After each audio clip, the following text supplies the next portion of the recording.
Hey Bears fans, Harrison Graham here. We have a big show to get into here on NFL Overreaction Monday, but first, get subscribed to the channel and join us every single Tuesday, including tomorrow, 4 o'clock Eastern Time, 3 o'clock Central, because we go live every Tuesday here on Chicago Bears Now. So subscribe, bear down, mark your calendars, all of that good stuff, because we have fun every Tuesday at 4 o'clock Eastern. And with that being said, let's go ahead and jump on into today's show.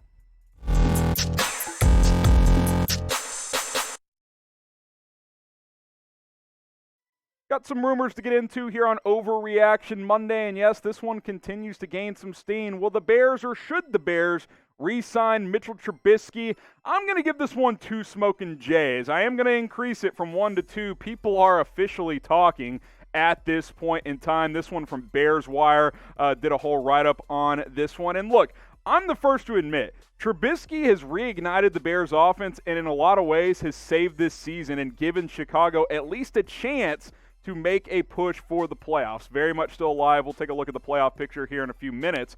But also, on the flip side of this, as they keep winning, they keep dipping in the draft order. So you're like, okay, who could the Bears draft in the first round at this point? That could be an upgrade from Trubisky. I think that's very much in doubt at this point in time. And so the question now is, should Chicago bring back Mitch? I think there's still some work to be done, but he has certainly been much, much better since he's been renamed the starter after Nick Foles got hurt. 245 yards per game. The completion percentage is good. He's been very efficient. He's never going to be a guy that's throwing for 330 a week, but for the most part, taking care of the football. Didn't like that pick in the end zone late in the game, but he's been a major upgrade from Nick Foles. There's no doubt about that. Here's Matt Nagy on how Trubisky handled the benching and how he's been since he's been back, saying, look, he's made himself a better player. He's making us a better team. It's because he handled it the right way. I absolutely love the kid. And give Nagy credit. Give Trubisky credit. Trubisky could have checked out, right? Like after he got benched, the Bears had already let go of his fifth-year option, and he was probably thinking ahead to, hey, who's my next team going to be? But instead, did a scout team work during the week. He kept his head down and kept coming to work every day, got the opportunity to get back into the lineup, and the kids played well. I'm not ready to commit to him as the franchise quarterback. I think that's premature, but I'll ask you guys, should the Bears re-sign Mitch Trubisky? Type Y for yes, type N for no, type U for undecided.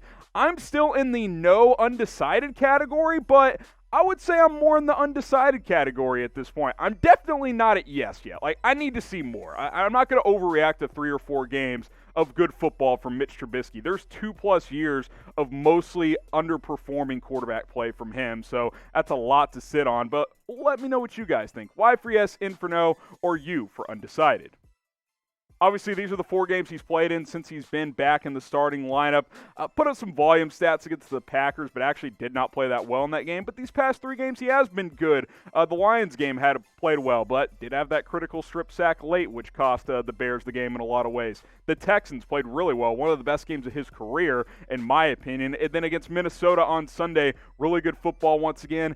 Untimely pick late in the game, which matters when you do these type of evaluations. When do your quarterback make the key mistakes? Bears overcame it, but that really could have been costly. But overall, last 3 weeks, and even a bit in that Packers game, Trubisky, you could argue, is playing the best ball of his career. But I do want to make note, and you see it on your screen there, Detroit, Houston, and Minnesota, his best 3 games of the season, are against bottom 10 teams in pass defense. Like, context matters. Now, high-pressure games, got to win. You got to keep wanting to make a playoff push. So these things come into play when you're evaluating your quarterback, and that's why if Trubisky leads the Bears to 2 more victories and into the playoffs, and hell, maybe even wins a playoff game, that shifts the conversation dramatically. We're not there yet, but we've at least entered a point where it's possible where that could happen, right? Like, if they would have lost against Minnesota yesterday, it's over. Like, they're not making the playoffs, and you're probably punting on Trubisky at that point. But I give him a lot of credit because he's at least done enough to keep the Bears alive this season and give this franchise thought on what they should do, and that's all he can do, right? Like, he can't force them to bring him back, but he can make the decision tougher, and it is going to potentially be a tough decision if they win their past 2 games and he plays well. So we will see what happens. People are talking 2 smoking Jays. I'm not there yet, but I'm closer to being there than I was 2 weeks ago, and that's credit to Mitchell Trubisky. Get going with our sports betting partner, Bet Rivers, at chatsports.com/betil or chatsports.com/betin. Best sports betting company in the game. They're going to give you a 100% deposit match at sign up. So you put down $250, they'll give you $250 for free. They'll match you up to $250 there. If you put $50 down, they'll give you $50 for free. That's what 100% means. If you're in the state of Indiana, you can officially place a bet there. That's why you want to get signed up at chatsports.com/betin. For you folks in Illinois, it's chatsports.com/betil. But you can sign up and deposit from anywhere. Maybe you're going to be in one of those states later this year, early next year, whatever the case may be. Just keep that in mind, and you can place a bet if you are within state lines of either Illinois or Indiana once you get going with Bet Rivers. Now, here's the Smokin' Jay rumor meter. We launched this about a month ago, and we're having some fun with it. 0 Smokin' Jays equals fake news. There's 0 chance it's going to happen. 1 Smokin' Jay, that's barely true. There's a small chance it could happen. That's where I was with Trubisky returning. But now I'm in the 2 Smokin' Jays. People are talking. Maybe it'll happen. Maybe it won't. I think that's where we are with Mitch.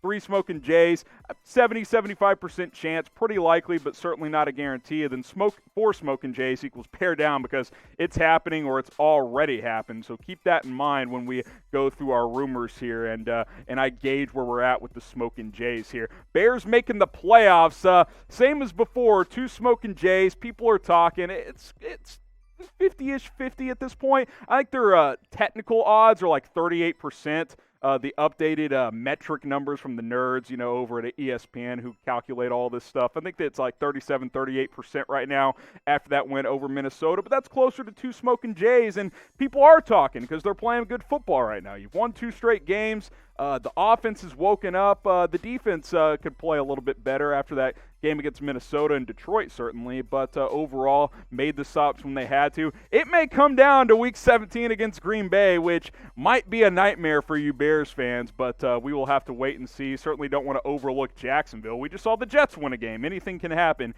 in the NFL. This is what the current playoff picture looks like. In the NFC, we won't focus on the division leaders because the Bears aren't in play there.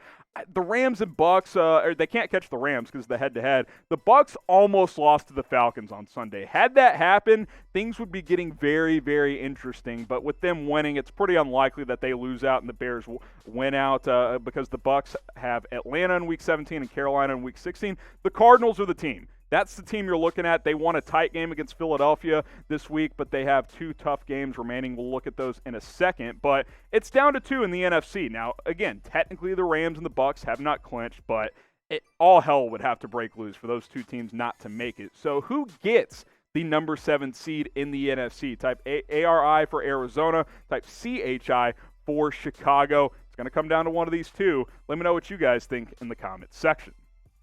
So these are the wild card tiebreakers when you're factoring this stuff in. There's a bunch of different tiebreaker scenarios for division, wild card, 3-team, 2-team, all that. Wild card tiebreakers for 2 teams because, again, it's down to Arizona and Chicago. Head-to-head's number 1. They didn't play each other this year, so that doesn't apply, but Arizona and Chicago didn't. Number 2, conference record. Right now, Chicago is 6-5. Arizona is 6-4. Arizona has 2 NFC games left. Chicago has 1. So if the Cardinals split, they'll finish 7-5. If the Bears win out, they'll finish 7-5. So that would be a moot point as well. So then you get to record in common games. Guess who's got the advantage? The Chicago Bears, because they are 3-2 in common opponents, which I believe is Detroit, the Giants, the Rams, and one more team. I can't remember who the 4th team is, but the Bears have the better record at 3-2. Arizona's 1-3, so they can't catch Chicago. Carolina's the other team there.